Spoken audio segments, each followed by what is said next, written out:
तो आज हम आगे पढ़ेंगे, लेकिन इससे पहले ये बता दें कि हम पिछले क्लास में आप लोगों का लिखा हुआ टेस्ट लेंगे लिख करके। डिवाइन थ्योरी ऑफ लाइफ क्या चीज़ है, डिवाइन ओरिजिन ऑफ लाइफ क्या चीज़ है, अबायोटिक ओरिजिन ऑफ लाइफ क्या चीज़ है जिसको अबायोजेनेसिस बोलते हैं, ये आपको याद करके आना है। उसके अलावा ज़िंदगी के वजूद में आने से कभी ज़मीन के हालात यानी कि prebiotic condition of Earth. उसके बाद आपका पूरा ऑपरेट का नज़रिया, ऑपरेट का नज़रिया पूरा स्टार्ट से कहाँ तक, पूरा प्रोटो सेल तक पूरा ऑपरेट का नज़रिया, ठीक। उसमें आपका प्री कैजर बायो मॉलिक्यूल्स भी होगा, प्रीमेटल सोप भी होगा, सब कुछ होगा। कौशल वेट्स डेवलप शुरू करेंगे वहाँ से, कहाँ से, इस नजरिए के मुताबिक शुरू करेंगे, यहाँ से खत्म करेंगे पूरा लास्ट में कहाँ पर, प्रोटो सेल तक, ठीक है। उसके अलावा मिलर का एक्सपेरिमेंट, मिलर का एक्सपेरिमेंट। फिर उसके अलावा फिर ये टॉपिक कि इस दुनिया में भी कितने जानदार पाए जाते हैं, कितने लाख पाए जाते हैं, हर का टाइप कितना कितना है, ये पूरा पैसेज याद करके लिख के टेस्ट होगा, ठीक है। आप सोच रहे हो सर इतना सब ऐसे बैठ लेंगे तो आराम से सब देख देख के लिख लेंगे दूसरे, ऐसा नहीं है, सीढ़ी बढ़ा के लिखा है 4 तल्ला से लेकर के 2 पर 2 आदमी करके बैठेगा, ऐसा नहीं, ऐसे ही होगा, हुआ है एक बार। और आज क्या पढ़ाएंगे, इकोसिस्टम एंड डाइवर्सिटी, ये 2 टॉपिक है। सारा टॉपिक के बारे में आपका टेस्ट होगा। इसके बाद जो बुक है वहाँ से भी याद करें, लेकिन इस बुक में सबसे अच्छा से लिखा हुआ है, बहुत बड़ा भी नहीं है और बहुत छोटा भी नहीं, हर चीज़ को उतने टालने जगह टालना चाहिए। किसी बुक में बहुत टॉपिक छोड़, अच्छा टॉपिक को जुलाई में लिख के छोड़ दिया, और किसी बुक में क्या है कि मामूली टॉपिक को बहुत खींच ही दिया। तो ऐसा नहीं करेंगे, अगर इसका जो बुक से याद करें तो मसला नहीं है, लेकिन यहाँ से याद करेंगे तो बहुत अच्छा रहेगा। चलिए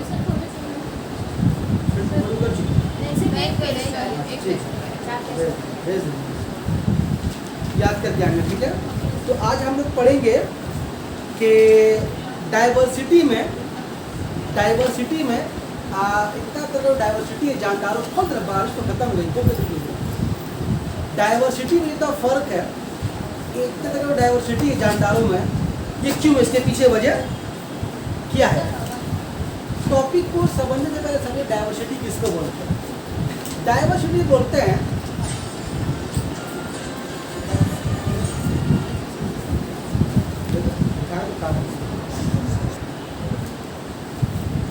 तो यहाँ पर एक टर्म है जिसमें लिखा हुआ है डाइवर्सिटी।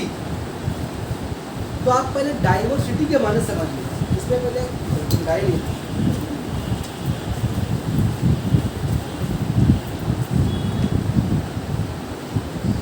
डाइवर्सिटी के माने क्या होता है पहले वो समझाएं, फिर बताएंगे बायोडाइवर्सिटी किसको बोलते हैं, तो आपको समझ में आएगा। और फिर इसके बताएंगे आपको इसके पीछे वजह क्या है। वजह बहुत सारी है, लेकिन अभी आपके सिलेबस में इस बुक में आप लोग सिलेबस 2 ही वजह है, हम वो 2 ही डिस्कस करेंगे। पहले क्या डिस्कस करेंगे, आपका डाइवर्सिटी कि डाइवर्सिटी का मतलब क्या होता है। जब इसके माने आप समझ जाएंगे तो फिर आपको बायोडाइवर्सिटी भी समझ में आएगा। जब बायोडाइवर्सिटी समझ जाएंगे तो फिर समझाएंगे कि इसके पीछे वजह क्या है। डाइवर्सिटी का मतलब क्या होता है कि एक ही तरह के स्पेसिस में, एक ही तरह के स्पेसिस बहुत सारा फर्क पाया। जैसे कि मान ले हम सब अपने इंसान बैठे हैं, हम एक ही स्पेसिस है, इंसान हम लोग सब इंसान है, हम लोग आदमी सब है, इंसान हम लोग है। अभी यहाँ पर सबका अगर हम शक्ल स्वरूप को देखें, सब कितना फर्क है। देखो, तुमको किसी एक आदमी को पहचानने में प्रॉब्लम होता है, तुम या ऐसे बोलोगे कि सर ये नफीसा नहीं, नफीसा को लिखिए ना, ये कौन नफीसा है, कल कोई और थी, आज नफीसा कौन है, ऐसे ऐसे होता है। कभी ऐसा होता है, कभी ये सब किसी को पहचानने में आपको ऐसा नहीं होता कि पहचान नहीं पा रहे इसको।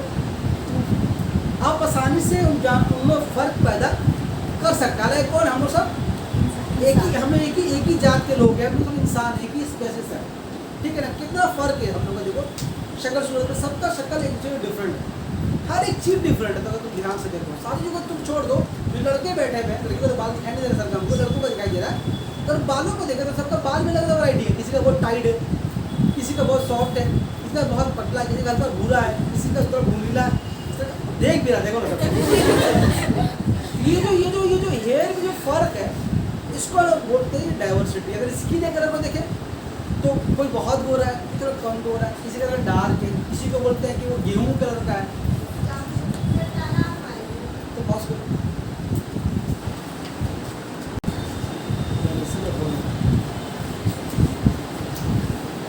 हाँ, तो यहाँ पर एक ही तरह के स्पेसिस बैठ करके हैं और सब में कितना फर्क है देखिए। चाहे स्किन कलर से देखिए, चाहे बालों से देखिए, चाहे आईब्रो से देखिए, चाहे आंखों से देखिए, नाक से देखिए, सबका एक दूसरे से बिल्कुल शक्ल जो है अलग अलग है। ये तो हम लोग अलग अलग फैमिली से बिलोंग करते हैं।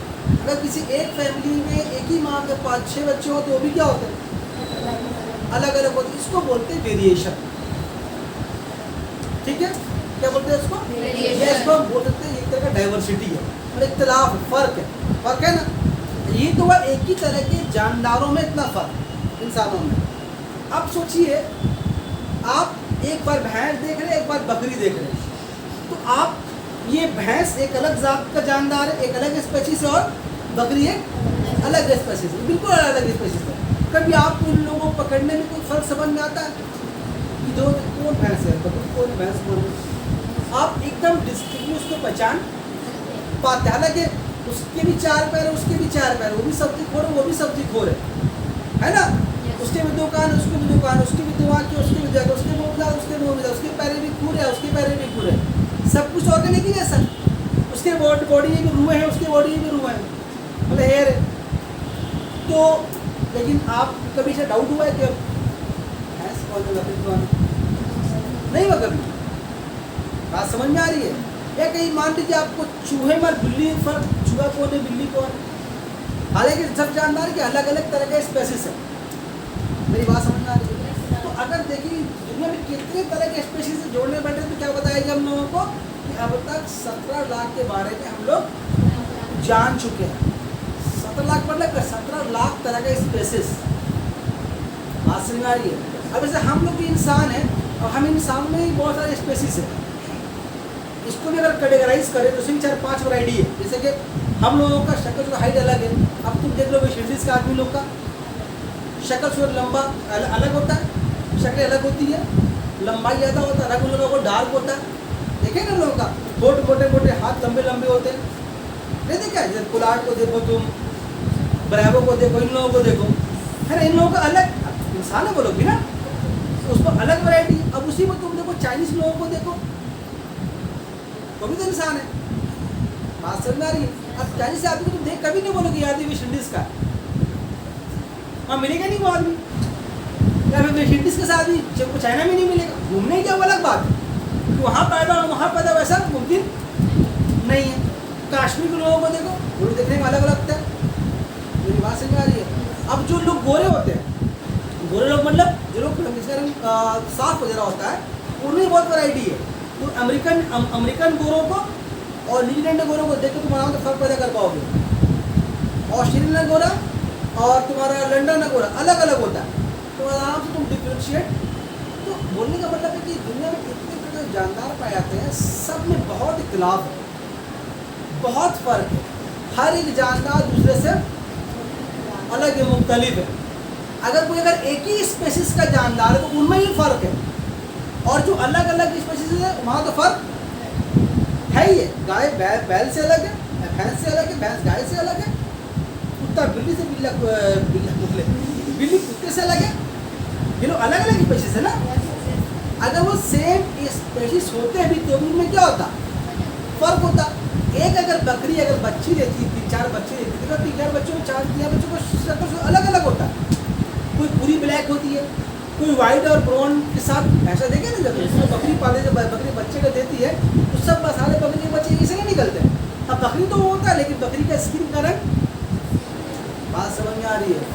तो ये जो इतना तरह का वैरायटी, अगर तुम मार्केट में कभी जाओ, मार्केट में जाओ तो अगर मछली के बारे में अगर तुम पता करो तो मछली में कितना वैरायटी है। तो बल्कि बाजार चले जाओ, मछली का इतना मछली का नाम है जितना बाजार में है नहीं। जो भी है अगर उसका भी नाम जाने तो बहुत ज़्यादा नाम है वो। पंगास है, तो रोहू है, कतला है, समझ रहे हैं जी, मांगुर है, टेंगरा है, सबका वैरायटी, सब मछली का वैरायटी में अलग अलग है। कोई समुद्र में रहने वाली मछली है, कोई मीठे पानी में रहने वाली मछली है, कोई तालाब में रहने वाली मछली है। बात समझ में आ रही है? या अगर तुम फूलों में जाओ तो अगर तुम रोज़ को पकड़ो, रोज़ के बहुत सारा वैरायटी है, रेड कलर का होता है, ब्लैक कलर का होता है, व्हाइट कलर का होता है, पिंक कलर का होता है। सिर्फ रोज़ में इतना फैमिली है। उसके आप फूलों में जाओ तो और भी कई सारे फूल हैं, चंद्रमुखी है, गेंदा फूल है, जबा कुसुम है, टुलिप है, बहुत सारे फ्लावर्स हैं। बात समझ में आ रही है?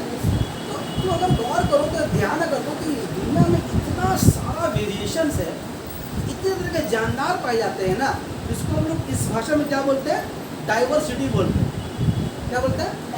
जानदारों में फर्क पाया जा रहा है। बोलते अब तो पेड़ पौधों को लोग, ताड़ गाछ का डाब का पेड़ आम के पेड़ से अलग है, अमरूद का पेड़ मेहंदी के पेड़ से अलग है ना, तरबूज का जो पौधा होता है, पेड़ होता है, वो तुम्हारा कटहल के पेड़ से अलग है ना जी? क्या ख्याल है? तो इतना तरह का जो वेरिएशन है जानदारों में, उसी को बोलते हैं लोग डाइवर्सिटी। यानी अगर वेरिएशन से फर्क है तो उसको बोलेंगे डाइवर्सिटी। अब चूंकि डाइवर्सिटी ये फर्क जानदारों में है तो नाम पड़ा इसका बायो डाइवर्सिटी। मेरी बात समझ में आ रही है? तो ये इतने सारा बायो डाइवर्सिटी है, इतने तरह के जानदार है। अगर हम इंसानों का एग्जाम्पल ने बताया कि वेस्ट के रहे लोग हमसे अलग है, हम लोग उन लोगों से अलग है, चाइनीज़ हम लोगों से अलग है, नेपाली उन लोगों से अलग है, अमेरिका का गोरा अलग है, इंग्लैंड का गोरा देखने में अलग लगता है, कश्मीर के लोग देखने में अलग लगते हैं, है ना? अब ये छोड़ दूँ तो अलग अलग कंट्री हुआ। हम लोग अपने कंट्री में साउथ की तरफ जाए, कश्मीर तो अपना ही कंट्री है, हम लोग साउथ की तरफ जाए, कहाँ पर? साउथ की तरफ अगर जाए, साउथ की तरफ मतलब तमिलनाडु, केरला, वहाँ के लोग ना मोटे मोटे काले काले होते हैं, हरी रंग का बॉडी लोगों का रहता है, और रंग दोनों लोगों का डार्क होता है। बात समझ में आ रही है? तुम अगर चल जाओ नॉर्थ ईस्ट चले जाओ, जहाँ पर नागालैंड है, मिजोरम, वहाँ के लोग ये लोग चाइनीज रहेंगे, जापानी रहे हैं, हालांकि कंट्री देखी है आप, छोटा छोटा रहेगा, हाइट कम रहे और लोगों का। ये बात समझ में आ रही है? तो ऐसा नहीं उन लोगों का तो कुछ है नहीं, उन लोग उसी स्पेसिस से ताल्लुक रखते हैं। बात समझ में आ रही है? अब ऐसा होगा किसी चाइनीज जापानी शक्ल वाला आदमी का शादी मान लो कलकत्ता में गई से होगी, अब जो औलाद होगी उसका गारंटी नहीं कैसा होगा। अच्छा लेकिन ऐसा कभी नहीं होगा कि छोटा या बड़ा, ऐसा कभी नहीं होगा, या दोनों बड़ा का दोनों का छोटा होगा। तो हो सकता है इसमें उसकी 4-5 औलादें अगर होंगी तो दो एक दो 10 से मिले एक दो एक आध दो। मेरी बात समझ में आ रही है? तो क्या इसको बोलते हैं हम लोग वेरिएशन, और इस वजह से नाम दिया गया है बायो डाइवर्सिटी। अब देखो ये बायो डाइवर्सिटी अगर इसको देखा जाए तो बताओ ये बायो डाइवर्सिटी एक खराब चीज़ है, ये बहुत खूबसूरत चीज़ है।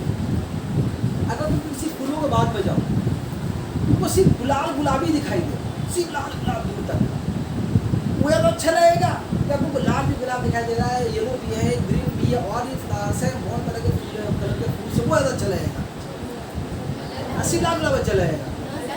हाँ जी, कलर अच्छा लगेगा ना। आजकल तो घरों में हो गया, घरों में एक तरह का पेंटिंग करते हैं, अच्छा ही लगता। दीवार में लाल रंग, तो यहाँ गुलाबी रंग, और पीला रंग, और हरा रंग, 4 दीवार में 4 तरह का रंग, फिर डिज़ाइन। बात समझ में आ रही है?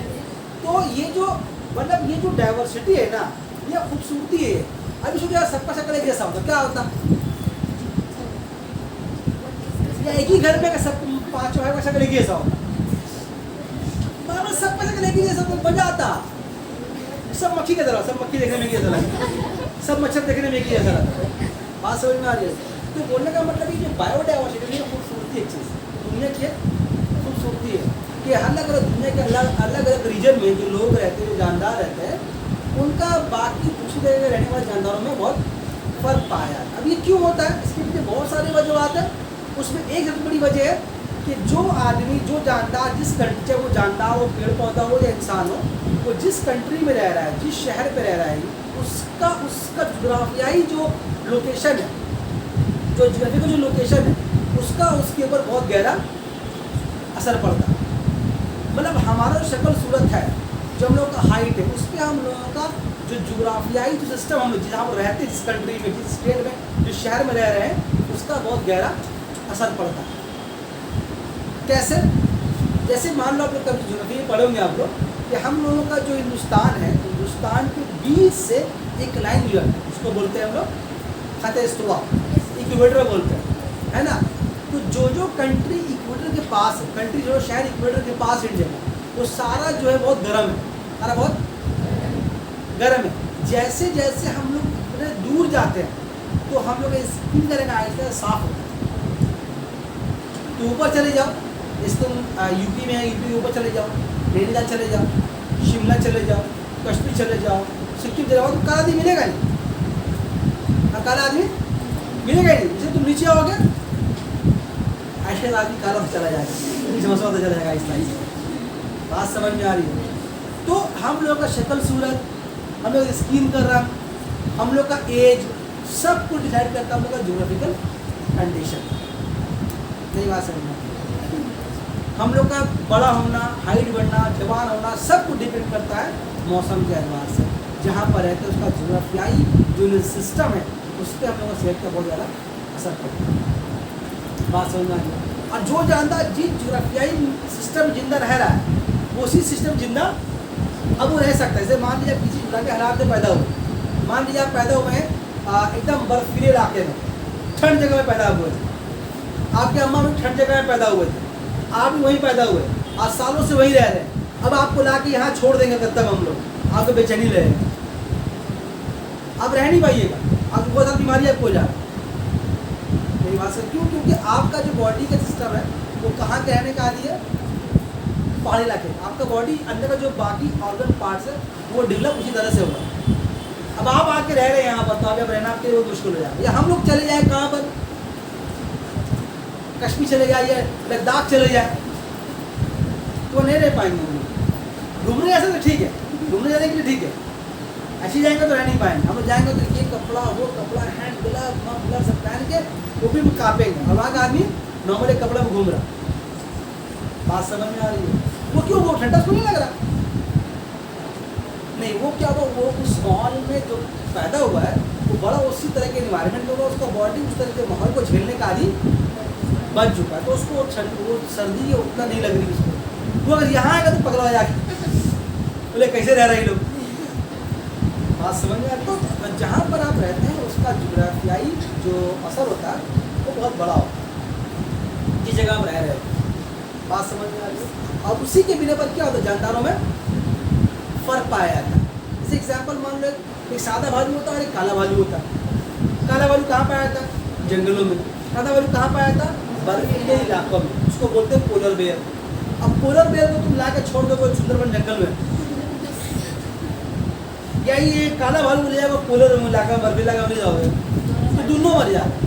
तुम सोचो को ठंडा में तो गर्मी में धोला दे, सोचो कि गर्मी में ठंडा में उसको ले जाए, थोड़ा मदद कर दे लोग, गर्मी में नहीं काटता थोड़ा सा घुमा दे इसको, वहाँ इसको यहाँ घुमा दे तो घूम जाएगा, वो नहीं रह पाएगा। क्यों नहीं रह पाएगा बोला था? वो उस मॉल में रहने का आदि है, इस मॉल में रहने का आदि है, उसका आबावजात फोर फादर कहीं ना सर उसी जगह में गुजर रहा है, इसका इसी जगह में गुजर रहा है। आप इन लोगों को जगह एक्सचेंज कीजिएगा तो वो भी जिंदा नहीं रह पाएगा। मेरी बात समझ में आ रही है? एग्जाम्पल अगर आप ऊँट के एग्जाम्पल लें, ऊँट को क्या बोलते हैं हम लोग? रेगिस्तान का जहाज बोल, सुना है ना? क्यों बोलते हैं रेगिस्तान का जहाज? ऊँट एक ऐसा जानवर है कि रेगिस्तान में आपको रहना है, रेगिस्तान में आपको वक्त गुजारना है, जिंदगी गुजारनी है, तो रेगिस्तान में आपको जिंदगी गुजारने के लिए जो चीज़ चाहिए वो ऊँट के पास सब मौजूद है। कभी सुना है आपको कहानी ऊँट के बारे में? नहीं सुना है कभी? सुना है, बहुत लोगों को पता सुना है, बहुत लोगों ने कहानी सुना है तुम लोग को? एब्सेंट होगा ना। तो ऊँट के बॉडी में जो ऑर्गन जो पार्ट्स हैं वो रेगिस्तान में रहने के लिए बहुत ज़रूरी है जिंदा। आप सोचो कि ऊँट रेगिस्तान में बेचारा एकदम तपता होगा, गर्मी लगती होगी उसको, चलो उसको काम करते कहते शहर ले चलते, वहाँ घुमाएंगे उसको, वो यहाँ के परेशान हो जाएगा, मुँह तारे फट जाएगा उसका, उत्तर भोगने लगेगा उसको, है ना? उत्तर बोले कौन आ गया, बोलेगा ऊँट बोलेगा भैया कहाँ आ गए, मेरे पैर नाला में घुस गए। अगर तुम ऊँट के ऊपर सोचो तुम एहसान कर दो, तुम एहसान नहीं कर रहे, तुम उसको जुल्म कर दो। अब ऐसे मान लो तुम समुद्र में गए, वहाँ से एक मछली तो जिंदा मछली पकड़ के लाए, अल्लाह की वजह कि अपना घर में एक हौज बनाया, पानी में डाल देंगे, मछली को उसे पालेंगे, वो डालो तो मछली तक मर जाएगी। क्यों? क्योंकि वो मछली नमकीन पानी में जिंदा रहने के लिए बनी। आप ला डाल दो उसकी मीठा पानी में, वो निकल लेगी, अरे पानी में थी ना, लेकिन वो जिंदा नहीं रह पाएगी। मेरी बात सही बात है। तो किसी भी ज़्यादा का माहौल चेंज करो तो वो सर्वाइव नहीं कर पाते। हम इंसान ऐसा होता है किसी तरह से हम लोग कोशिश करते हैं, लेकिन जानदारों में खूबी नहीं है। कुछ जानदारों में अपने आप डिवेस ऊँट के बारे में बताया था कि ऊँट के अंदर ऐसी चीज़ें डेवलप हो गई हैं जो कि किताब रहने के लिए ज़रूरी है। अब उसको रिवाइंड नहीं करेंगे, चूँकि बहुत लोग जानते हैं तो रिवाइंड उसको नहीं करेंगे। अजी वो एग्जाम्पल आप मुझे ना कुत्ता वाला एग्जाम्पल लेता है, किसकी वाला है ना, तो ये भी उसकी अच्छी मिसाल थी। तो बोलने का मतलब है कि जो जानदार जिस माहौल पे रह रहा है, उस माहौल का उस जानदार के ऊपर बहुत गहरा असर पड़ता है। वो जानदार जिस तरह, वो इंसान हो, पेड़ पौधा हो, कोई भी हो, या कीड़े मकोड़े हो, वो जिस माहौल में रहते हुए आए वो उसी माहौल में ही रहेंगे। रहते आने का मतलब ये नहीं कि वो बचपन से रहते आने का मतलब ये है कि उसका दादा, परदादा, छरदादा, नरदादा, खरदादा, मतलब पूरा मतलब सालों से खानदान उसका उसी माहौल में रह रहा है। बात याद समझ में आई? अब ऐसा क्यों होता? सुनो, देखो दुनिया में जितने भी जानदार हैं, जितने दुनिया में जानदार, चाहे एक चींटी, एक मक्खी, एक मच्छर हो, या बड़ा पेड़ हो, या इंसान हो, या गाय, बकरी, कुत्ता, गाय, जिराफ, जो भी हो, हर जानदार का एक बहुत इम्पोर्टेंट एम होता है। हर जानदार का वो सबसे इम्पोर्टेंट एम, उससे ज़्यादा बड़ा एम उस जानदार का नहीं हो सकता, किसी का भी नहीं, मेरा आप किसी का भी। वो क्या सबसे बड़ा एम है? वो सबसे बड़ा एम है कि खुद को जिंदा रखना। बाकी सब सारा एम उसी के ऊपर है ना। आपको डॉक्टर बनना है, पहले जिंदा तो रहे पहले। आपको बनना है इंजीनियर, तो जिंदा रहे पहले। आपको बनना है बिजनेसमैन, तो जिंदा रहने पड़ेगा उसके लिए ना। क्या ख्याल है? मतलब एक इंसान के लिए सबसे बड़ा चैलेंज होता है वो अपने आप को जिंदा, उसके बाद जो कुछ होगा देखा जाएगा। अगर आपके जान के ऊपर बना है तो आप क्या नहीं कर सकते, बहुत कुछ कर दीजिएगा अपने जान को बचाने के लिए। क्या ख्याल है? ये बात समझ में आ रही है? तो इंसान, हर इंसान का एक बेसिक मतलब एक क्या है, उसको एम बोल सकते हैं आप उसको, कि वो चाहता हम जिंदा रहें, वो मरना नहीं चाहता। बात समझ में आ रही है? अब ऐसे मान लीजिए हमारा इंसान है, ठीक है, अब हम लोगों को ले जाकर रख दिया गया अंटार्कटिका में, जहाँ से बर्फ ही बर्फ, या किसी पोलर रीजन में जाकर रख दिया गया। अब तो इंसान हम क्या चाहेंगे? वहाँ मर जाए, जाड़ तो मर जाए, नहीं ठंडा जगह मरेगा मजा आएगा, ठंडा जगह मरेंगे मजा आएगा। क्या चाहिएगा? कुछ भी जिंदा रहेंगे तो क्या कीजिएगा उसके जिंदा रहने के लिए? पहले हाथ जलाओगे, मोटा कपड़ा पहनोगे, है ना, मोटा कपड़ा वगैरह लेके जाओगे, इंतजाम करोगे, कहीं से उसका इंतजाम करोगे, खरीदोगे, किसी को बोले थोड़ा धार दे दीजिए, आपका हम घर कुछ काम कर देंगे, लेकिन दे दीजिए हमको। कैसे कि मानो कहीं नहीं मिले क्या करोगे तुम? आपको नहीं देगा करोगे, कुछ तो करोगे तुम, किसी का छीन के चोरी करने मांग लोगे तुम, क्योंकि तुमको अपने आप को जिंदा रखना। और उसमें भी काम नहीं बता करोगे, आग जलाओगे, इंतजाम करोगे ना, उससे भी नहीं होगा तो सोचोगे क्या करे यार, बदन में एकदम ठंडक, गर्मी नहीं आ रहा, क्या करोगे? सोचोगे क्या खाता तो यहाँ रहता है, मेढक खाता है, अरे तुम्हारा मन नहीं करेगा, तुम क्या बोलोगे? हाँ ये जिंदा रहने के लिए खाना पड़ेगा, लेकिन क्या खाता? ये खाता, ला भाई ला हम भी खाएंगे। मतलब क्यों कर लीजिएगा ऐसा? जिंदा रहने के लिए आप कुछ भी कर लीजिएगा। यह जानदार की तुम्हें कॉकरोच को दौड़ा मारने के लिए भागता है, बोलता हाँ ठीक है मार लो, भागने में भागता है वो भी, उसको जब 4-5-6 बार मारो तो मरता नहीं है वो। एक चींटी को तुम मार दौड़ाओ, भागता जान जाने के लिए अपना। तो हर जानदार अपने आप को जिंदा रखना, बोलो ना, चाहता है।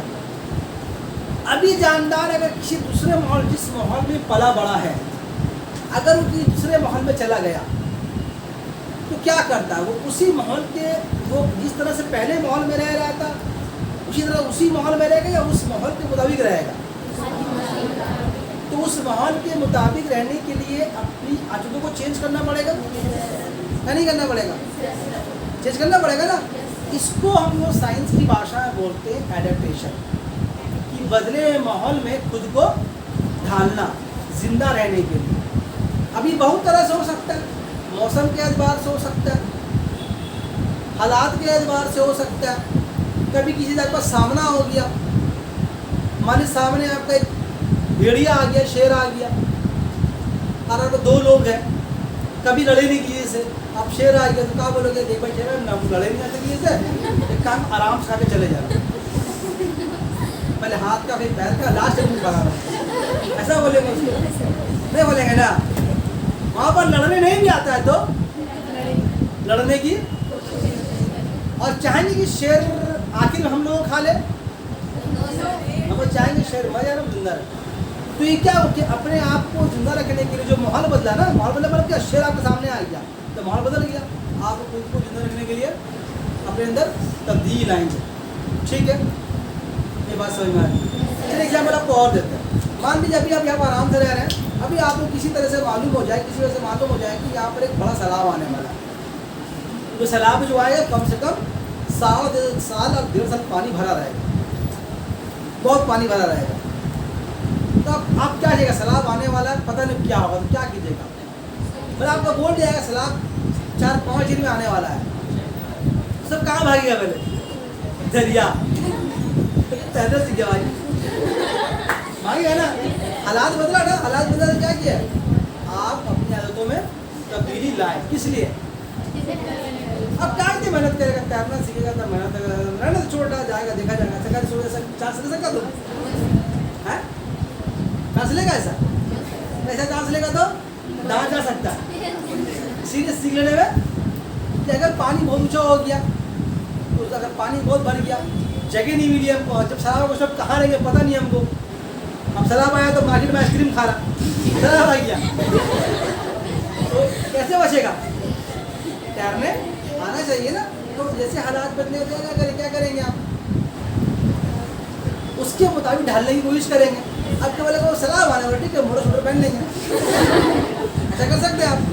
तो आपको तब्दीली भी लानी होगी, तो कैसे लानी होगी, उस माहौलियत मुताबिक जो उस माहौल पर जिंदा रहने के लिए ज़रूरी है। यही बात समझ में आया तो क्लियर। जब यहाँ तक वो बात समझ में आ गया तो आपको इकोसिस्टम समझ में आ गया। अरे कैसे मैं आपको इकोसिस्टम समझाएंगे,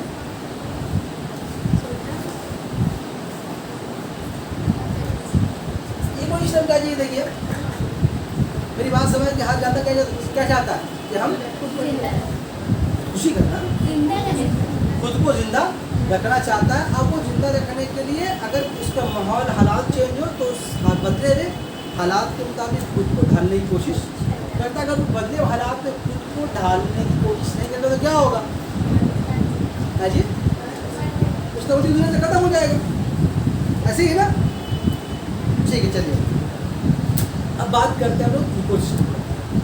इकोसिस्टम का जी ये देखिए, इस दुनिया में पहले हम एक आसान एग्जाम्पल लेते हैं। जैसे ये एक इलाका समझ लीजिए, इस इलाके में बहुत तरह के लोग रह रहे हैं। कोई ऐसा काम करता है जो ऑटो चलाता है, कोई ऐसा काम करता है जो बस चलाता है, कोई कुछ और काम कर रहा है, मेडिकल स्टोर, किसी का मुर्गी दुकान है, कोई कपड़े का कारोबार कर रहा है, कोई यहाँ पे, सब अपना अपना काम। और हमको जिससे मतलब भी हमको नहीं है, बस आई से मान लो इसका आमा कारोबार है, इसका कपड़ा का कारोबार है, उसका वो ऑटो चलाता है, उसका बस अपना है, सबका अपना अपना बिजनेस है। एग्जाम्पल आपको समझा रहे हैं आपको हम। तो ऐसा देखा जाए तो इन लोगों से उन लोगों से मेरा यहाँ पर कोई रिश्ता नहीं है, लेकिन हम लोग सब इनडायरेक्टली आपस में जैसे लिंक्ड है, आपस में सब लोग लिंक है। लिंक कैसे लिंक है समझिए आप। जैसे मान लीजिए अभी आपके इलाके में एक मोजी दुकान है, आपके इलाके में मोजी दुकान है, आपको मोदी से कोई मतलब नहीं है, आप पैसा लेकर जाते हैं, पैसा लेते हैं, सामान लेके आप चले आते, ठीक यही है ना, कोई रिश्ता नहीं है। लेकिन इस मोदी से आपका बहुत गहरा रिश्ता है, इतना गहरा रिश्ता जितना आपका नानी के साथ नहीं है। क्यों, बस आपको समझाते हैं हम, किसी वजह से ऐसा हो जाए कि आपके इलाके में जो मोदी दुकान है वो बंद हो जाए। पहले क्या था, निकले घर, सामने मेरी दुकान है, फिर कभी कभी चप्पल के चले गए, हाँ लेके आ रहे, अभी क्या हो गया, अब बंद क्यों दुकान है, दुकान क्या है, आप जब बोलेंगे भी नहीं कहा होगा, बाबा तो दूर जाएंगे, एक ही बार बोलिए पूरा बात, बार बार हम नहीं जाएंगे, ऐसा होता है कि नहीं होता है ना। जब हम बार बार बोलेगी नमक ले गया, ले आया, अच्छा अच्छा इलायची भूल गए, जब वो ले गया बोले एक बार बोलिए, बहुत दूर में दुकान है, तब तुम उस वक्त तुम उस मोदी का अहमियत समझ आएगा ना, आएगा ना। बोले अरे यार मोदी तो खोल ले दुकान में, बात समझ में आ रही है। मान लीजिए ऐसे कि मान लीजिए वो भाई चलाता ऑटो, या मान लो जैसा भाई का ऑटो है, एक ऑटो चलाता है, तो एग्जाम्पल ले लीजिए, हम लोग जाते हैं भाड़ा देते ऑटो चलो, जहाँ जाना वहाँ चले जाते हैं। अभी अगर सारा ऑटो वाला हड़ताल कर दो कि हम लोग ऑटो नहीं चलाएंगे, तो आपको उन ऑटो वालों की अहमियत समझ क्यों समझ में आएगी बोलो तो, कि आपको मटिया में जाने के लिए बचेगा 2 रास्ते 3 रास्ते, एक रिक्शा करो, एक बस पे जाओ, एक पैदल जाओ। बस में जाओगे तो मट्टे कुछ खड़े खड़े जाएंगे बस पे, कैसे गवा रहा होगा, बात समझ में आ रही है। और रिक्शा में जाएंगे मटिया इतना पैसे जाएंगे, ये तो हो नहीं सकता। और रिक्शा वाले ने चश्मा लगा के बैठा हुआ, जाओ क्या जाओ क्या 500 रुपये मटे पुस्तक, तब तुम लोग कल ही ऑटो वालों का अहमियत 10 से थाना पहुँचा दे रहे, बाहर में बेचारी का पहुँचा दे रहे, बात समझ में आ रही है, नहीं समझे। तो दुनिया में जितने भी लोग हैं, बज़ाहिर देखने में लगता है कि हम लोगों से कोई रिलेशन नहीं है, लेकिन हम लोग एक ज़रूरत के लिंक से जुड़े हुए हैं। अब जितना सुना तुम्हारे बोले, जितना भी तुम्हारा सैलून है सब बंद कर दो, 4-5 महीना बंद कर दे, तो क्या कुछ नहीं है, बाल बड़ा बड़ा है, कलम से बाल सब उनका बच्चन हो जाता है, बड़ा बड़ा हो गया है, कैसा हो जाएगा ना। और मालूम हो जाए कि नहीं एक दुकान खुला हुआ है जो रामनगर में, आप सब पूरा मटेरियल वहाँ पहुँचा हुआ, लाइन लगा हुआ कहाँ तक का है, लाइन रामनगर से वो खत्म हुआ तेरा ऊपर टी मोड़ दबा दे, अब लाइन में कब आएगा, अगला ईद में आएगा, बहुत आदमी है, होगा ना, होगा कि नहीं होगा।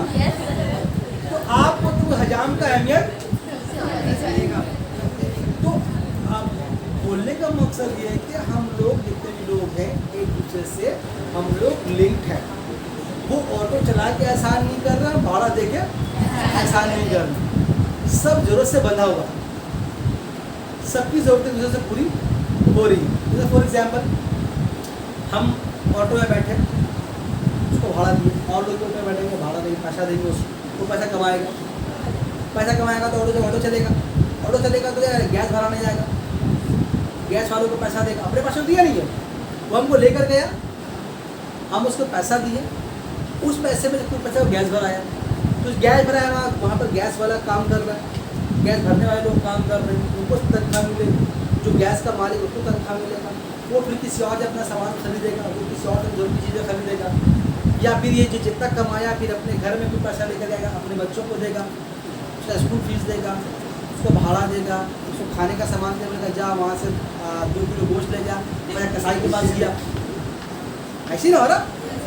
दिन भर जो कमा रहा है वो सब गोश्त ला रहा है, सब्जी ला रहा है, तो जा रहा है सबके पास, फिर जिसके जो मान लो किसी गोश्त वाले के पास जा रहा है, कसाई के पास, वो जो पैसा कमा रहा है वो कहीं और पैसा लेके कहा है कपड़े दुकान चला गया, कपड़ा खरीदे, कपड़ा खरीदना, कपड़े वाले में 4-5 लोग काम कर रहे हैं, मतलब पैसा क्या हो रहा है, पैसा जो है बह रहा है चारों तरफ, मेरी बात समझ में आ रही है।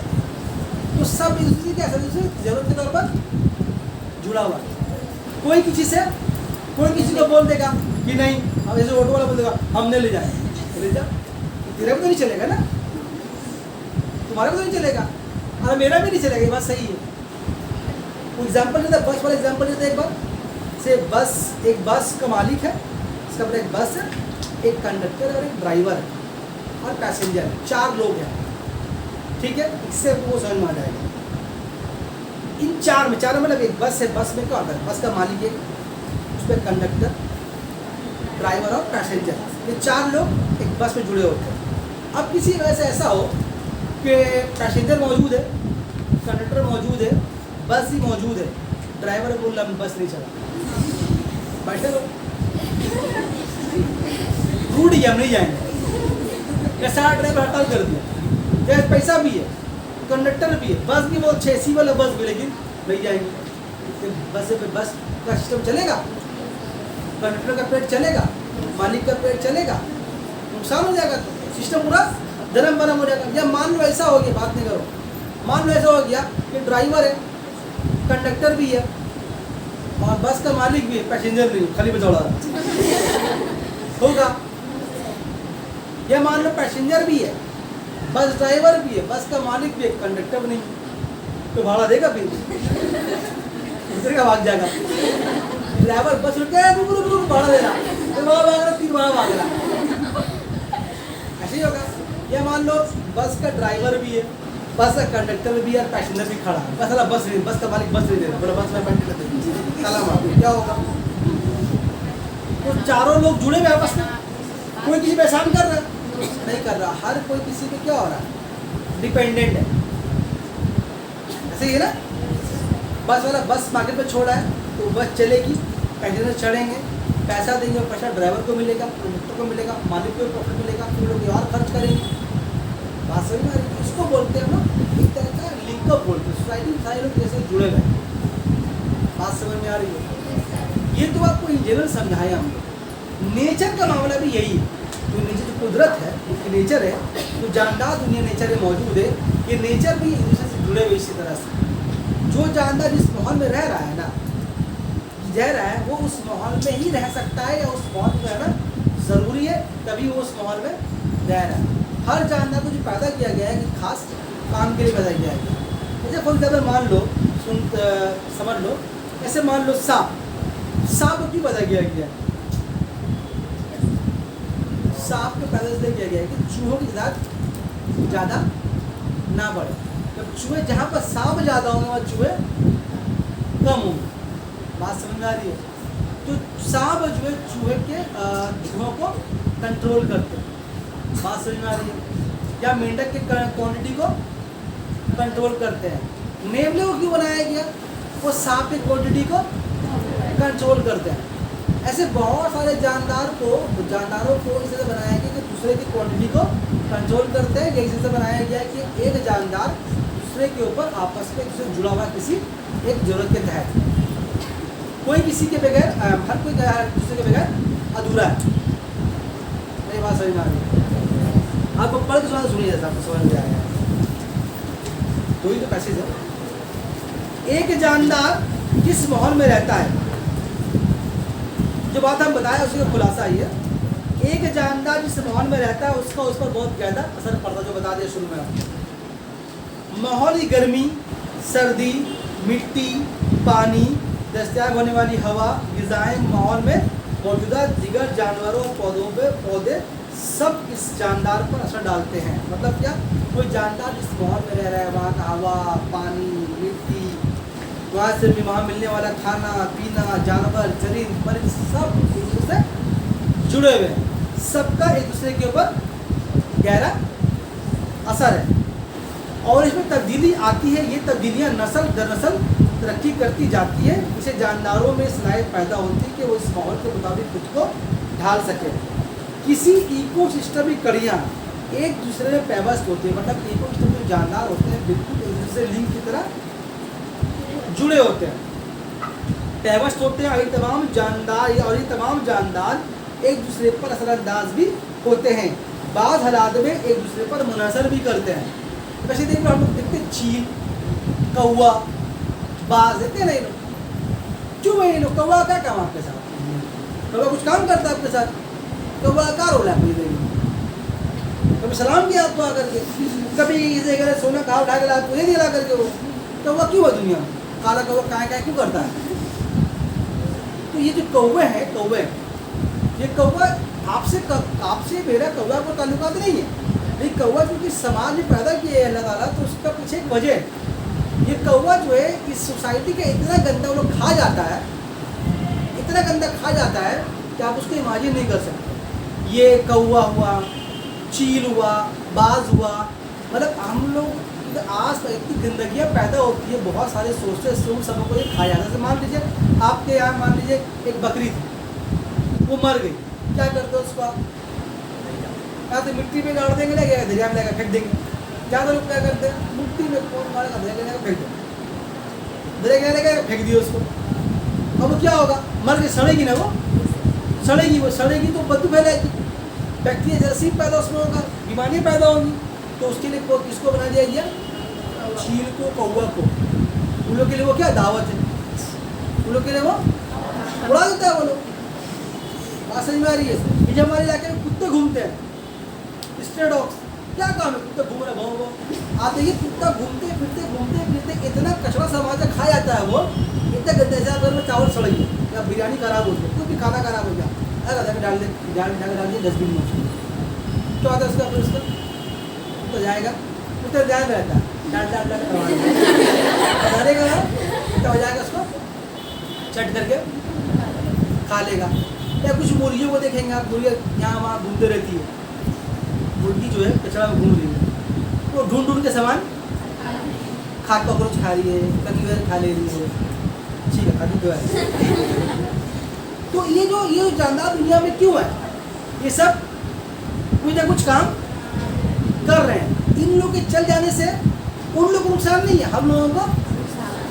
अगर ये कौवा, अभी कौवा का मिकदार बहुत कम हो गया, कौवा का मिकदार, जैसे कौवा पहले लोग दिखते थे, हम लोग कौवा सब दिखता नहीं है, कौवा कम हो गया। और ध्यान दीजिएगा, अभी चिड़िया जो गुरैया बोलते हैं हम, वो तो ऑलमोस्ट खत्म हो गई है। सुबह कभी कदर आपके साथ दिख जाएगी, लेकिन जैसे पहले किसी वक्त भी दिखती थी, अब वो गुरैया दिखती नहीं। कभी नोटिस करते हैं ये गुरैया है, कभी अब तो जो मैना होती है वो भी नहीं दिखती है, कोयल भी नहीं दिखती है। ये सारे पहले कहाँ चले गए, सारे पहले या तो इलाका छोड़ के कहीं और चले गए, और सब मर गए या कुछ मरने ऐसा तो लोग ऐसे से कम हो रही है। मेरी बात समझ में आ रही है? ये जो कौवा नहीं है, गुरैया नहीं है, ये लोग जो समाज में मौजूद थे, इनका एक इम्पोर्टेंट रोल था। वो क्या काम कर रहे थे हमारा अपनी जानते, उसको नेचर में जिस काम में लगा थे वो काम वो कर रहे थे। अब चूंकि ये लोग कम हो गए, कौवा कम हो गया, गुरैया कम हो गई, कोयल कम हो गई, और भी चरने वाली मुर्गियाँ कम हो गई, बहुत जानदार बहुत सारे कम हो गए हैं। तो इसका असर क्या हो रहा है पता है आपको? इसका असर ये हो रहा है कि दुनिया में अलग अलग बीमारियाँ पैदा हो रही हैं। दुनिया में ऐसी बीमारी पैदा हो रही है जिसका वजूद आज से 20 साल से पहले इसका वजूद था नहीं। मतलब नया नया बीमारी सुनने को मिल रहा है। छोटे छोटे बीच में गए हम लोग का कोरोना, नया नया बीमारी सुनने को मिलता है, ओमिक्रॉन, फलाना ढिकाना, ये भी बीमारी है। आप दादा जी पूछे कैसे दौर आ गया, अजीब बीमारी सुनने को मिलता है जमाना में। डेंगू को पहले नाम डेंगू आ गया, डेंगू को पहले नाम पहले मलेरिया था, मलेरिया मोड़ गया तो डेंगू बन गया। अब डेंगू में कुछ और नया बीमारी आएगा। मतलब कि हर दौर में हर 4 साल 5 साल आपको दुनिया में एक नया बीमारी देखने को मिल रहा है। ये क्यों ऐसा हो रहा है? इसलिए हो रहा है कि इस सोसाइटी की जो सिस्टम है हम लोगों का, नेचर का, इसमें कुछ जानदार आहिस्ता आहिस्ता गायब हो रहे हैं, या वो ख़त्म हो रहे हैं या वही जगह छोड़कर चले जा रहे हैं। वो क्यों हो रहा है वो एक दूसरा बात है। तो उससे हो रहा है कि अगर इस नेचर से अगर कौवा निकल गया, कुत्ते कम हो गए, या चिड़िया कम हो गई, या दूसरे परिंदे कम हो गए, या सांप कम हो गया, तो क्या होगा? उसका डायरेक्टली असर कहाँ पड़ेगा? हमारे और आपके ज़िंदगी पर पड़ेगा, जो हम लोग कैसे मिल रहा है? बीमारियों की शक्ल में। बात समझ में आ रही है? तो हमारे और आपके सेहत पर उसका असर डायरेक्टली पड़ेगा। इसी को बोलते हैं इकोसिस्टम। बात समझ में आ गई? Yes, sir. तो वही बोल रहा है, किसी इकोसिस्टम में सिस्टमिक कड़ियाँ एक दूसरे में पेवस्त होती हैं और तमाम जानदार एक दूसरे पर असरअंदाज होते हैं। बाज़ हालात पर तो एक दूसरे पर वो मुनसर करते हैं। मिसाल के तौर पर बाज़ पौधों में ज़ेरगी का अमल सिर्फ किसी खास कीड़े मकोड़े की मदद से अंजाम पाता है। इस तरह से पौधे की बका के लिए कीड़े मकोड़े का होना लाजमी है। अब आप ही मधुमक्खी देखें, मधुमक्खी क्यों है दुनिया में? शहद देने के लिए, यही ना, यही जवाब है ना, मधुमक्खी शहद देने के लिए। कई बात पूरा सही है? नहीं, मधुमक्खी शहद देने के लिए नहीं। इस दुनिया में जितना भी पेड़ पौधा आप देख रहे हैं, जंगलात देख रहे हैं, फॉरेस्ट देख रहे हैं, फूलों को देख रहे हैं, फलों को देख रहे हैं, सब में आपका कीड़े मकोड़ों का यानी कि मधुमक्खियों का, भौरों का बहुत इंपॉर्टेंट रोल है। पहले पता आपको एक मधुमक्खी करती क्या या एक भौरा करता क्या? उसका काम होता फूलों पर बैठकर फूलों का रस चूसना, ठीक है ना। इन शॉर्ट बताएंगे आपको। उन फूलों में बैठने पे क्या होता है, जब फूलों में बैठने जब रस चूस रहे होते हैं तो रस चूसने में वो अपना खाना खा रहे हैं। तो ये रस चूसने के दौरान क्या होता है, जब कोई मधुमक्खी किसी फूल पर बैठता है ना, तो उस फूल पर बैठने की बिना पर उसके पैरों पर उस फूल के कुछ ग्रेन्स, जिसको आप उसको अंडा के नाम से समझ सकते, एग लग जाते हैं। मतलब आप ये समझिए फूलों में बहुत सारा पार्ट होता है, जैसे इंसान में मेल फीमेल होता है, फूलों में भी मेल फीमेल होता है। बात समझ आ रही है? हम मान लीजिए हम लोग दुनिया में किसके बिना बनाए, अपने अम्मी अब्बू के बिना पाए। हमारे अम्मी अब्बू मिले कैसे? रिश्ता लगा होगा, मुसादा बीच में रही होगी, रिश्ता लगा होगा, ठीक है, रिश्ता लगा, शादी पे हम लोग पैदा हुए। मेरी बात समझ में आ रही है? वैसे मेरे अम्मी अब्बू का अम्मी अब्बू ऐसे ऐसे ही मिले होंगे, क्या ख्याल है? तो फूलों में भी ऐसा होता है, फूलों में मेल और फीमेल होता है, लेकिन इनका शादी कौन कराता है? आई मधुमक्खी। एक मधुमक्खी किसी फूल में बैठी, मान लो वो फूल मेल है, तो फूल मेल, मधुमक्खी को उससे मतलब नहीं है।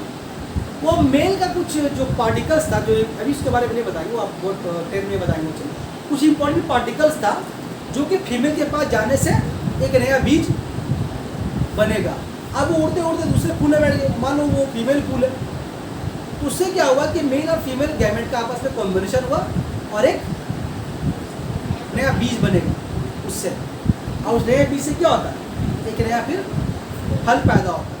और फूल से फल पैदा होता है, फल में फिर बीज रहता है, उस बीज को निकालेंगे तो वो देंगे तो एक नया पौधा। इन शॉर्ट बता रहे हैं आपको, जब पढ़ाएंगे क्लास 10 में रिपोर्शन वहाँ तान के बताएंगे आपको। मतलब बोलने का मतलब ये है कि आप कभी भी किसी भी एक पौधे को देखिएगा, किसी भी पौधे में फल आने से पहले फूल लगता है, नोटिस कीजिएगा, फूल आएगा तो ही फल लगेगा। ये फूल पे आती है मधुमक्खी, बैठती है, उसका रस चूसती है, क्या होता है वो कुछ चीज़ रिश्ता लगा, मतलब आम मतलब रिश्ता लगा के जाती है, लगा दी। अब वो फूल का फल में कन्वर्ट हुआ, जो फूल फल में कन्वर्ट हुआ, आप वही समझिए इस तरह से कि वो फूल से फल पैदा हुआ, फल क्या है, उसके बाल बच्चे हैं, उस पौधों के बाल बच्चे। मान लीजिए आम के पेड़ में फूल था, उसमें फिर फल लगा, अब आम तोड़े, आम खा लिए, गुठली को फेंक दिए, गुठली क्या है, उसका बाल बच्चा बीज। आप आलू टकरा करके उसकी गुठली को फेंक दिए, आप गुठली को फेंक दीजिए। आप देखिए 5 दिन 6 दिन 1 महीना बाद क्या होता है, वहाँ से पत्ते निकलना, नए पौधे निकलना। मेरी बात समझ में? तो अगर ये मधुमक्खी, ये इंसेक्ट, कीड़े मकोड़े दुनिया में ना हो, ये दुनिया में पेड़ पौधे बहुत मतलब हो सकता है खत्म हो जाए पेड़ पौधे। ये मामूली कीड़ा मकोड़ा जो शहद चूसता है, आपको लग शहद दे रहा हमको, वो शहद उसका देना एक अलग एक्स्ट्रा काम है। ये मेन काम क्या है, वो पेड़ पौधों का शादी करा कुछ आता है काम करता हूँ। बात समझ में आ रही है? अभी चूंकि बहुत सारा मोटा टर्म है जो आपको समझ में आएगा, आपको सिर्फ समझाने के लिए बता रहे हैं कि ये वो काम करते हैं। अगर वो ये काम ना करे ना, तो फिर आपको पेड़ पौधे नहीं मिलेंगे। एक फिल्म देखे माय नेम इज खान, कौन देखा है यहाँ पर? तुम देखा है? वो पढ़ा नहीं है, देखा है क्या? कौन नहीं देखा? तो शुरुआत में एक सीन उसमें है, उसमें एक लड़के और एक औरत मोबाइल फ़ोन चलाती है, तो उसको वो शाहरुख खान उसको बोलता है कि मोबाइल फ़ोन यूज़ मत करो। बोले क्यों नहीं? बोले से मोबाइल यूज़ करने से जो रेडिएशन निकलता है उससे मधुमक्खियाँ जो है अपने घर का रास्ता मधुमक्खियाँ भूल जाती हैं, और मधुमक्खियाँ अगर अपने घर का रास्ता भूल जाएंगी तो वो लोग मर जाएंगी। वो लोग मर जाएंगी तो दुनिया के सारे पेड़ पौधे ख़त्म हो जाएंगे, तो दुनिया में कोई इंसान नहीं रहेगा।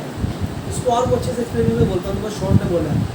तो उसका पीछे वजह यही था कि अगर मधुमक्खी नहीं रहेगा ना, तो पेड़ पौधों में रिश्ता नहीं रहेगा, मतलब पेड़ पौधे नए पौधे पैदा नहीं होंगे। जब नए पौधे पैदा नहीं होंगे तो पेड़ पौधे की मिकदार बढ़ेगी। तो ज़रूरी है कि दुनिया में पेड़ पौधे रहें, ज़रूरी है कि मधुमक्खी का भी रहना। बात समझ में आ रही है? 2 मिनट और बोलेंगे, और 2 नहीं 3 मिनट और बोलेंगे, ठीक है? खत्म करते हैं।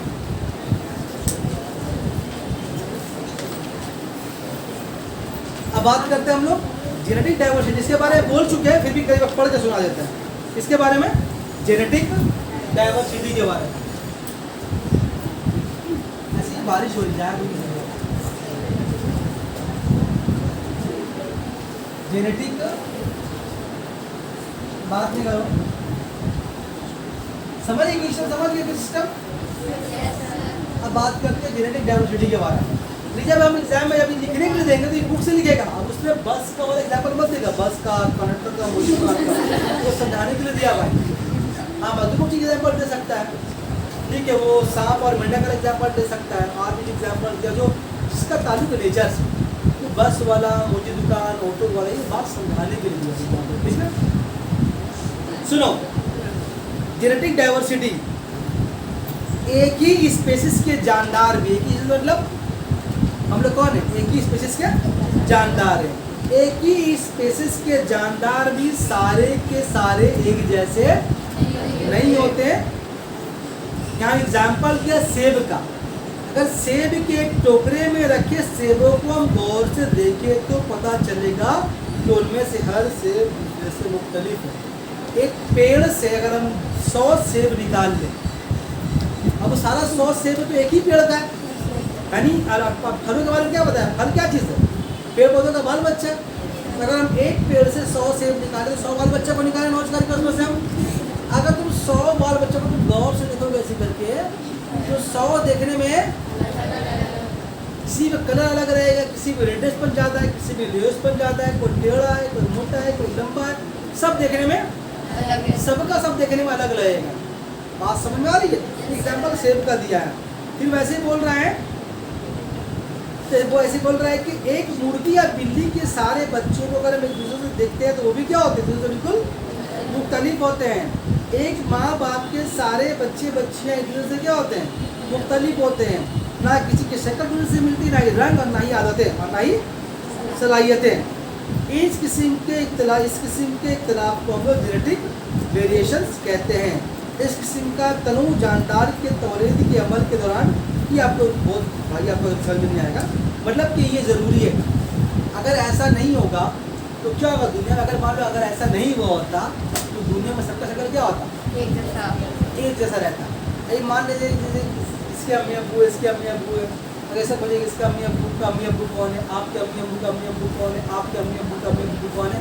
अगर हम लोग ऐसा 10 नस्ल 12 नस्ल पीछे कर जाएंगे ना, तो मालूम पड़ा सबका अम्मी अब्बू एक ही था। ये बात समझ में आ रही है। मतलब अगर बहुत दूर खोया जाए, अगर मिलाया जाए कि आपके अम्मी अब्बू कौन थे, आपके अम्मी अब्बू कौन थे, अगर इंसान कुछ नस्ल पीछे जाए तो मालूम पड़ा सब मज़ेदार है। ये बात समझ में आ रही है। ऐसा होता है, मतलब कि अगर खोया जाए कि आपके अम्मी अब्बू कौन है, आपके अम्मी अब्बू कौन है, तो नस्ल के बाद क्या होगा ना, कोई ना कोई खानदानी नहीं मिल जाएगा, किसी का मामा होगा, किसी से खाला हो जाएगी, किसी का होगी, कोई होगा। बात सही में आ रही है। तो अगर ऐसा है, तो अगर ये शक्ल सूरत चेंज अगर बदलता नहीं तो क्या होता, सबका शक्ल एक ही जैसा। वहाँ भी देखे शेख रहीम था, वहाँ भी देखे शेख रहीम है, क्या नाम इसका, रेहान शेख, वहाँ भी शेख रेहान देगा, वहाँ भी शेख रेहान, टीम में चाबी शेख रेहानी पी रहा, सबका शक्ल। यहाँ भी नफीसा बैठी, हर मोहल्ले में नफीसा ही गई, बात से सबका शक्ल एक ही जैसा। ऐसा अच्छा बात है, ज़्यादा देखने में अच्छा समझ में आनी बात। तो इसीलिए डाइवर्सिटी जेनेटिक होना बहुत ज़रूरी है। ठीक है, आज कितने रहने गए थे, बात समझा दिया, लेकिन याद करना आप लोगों को किताब से। ठीक है, चलिए।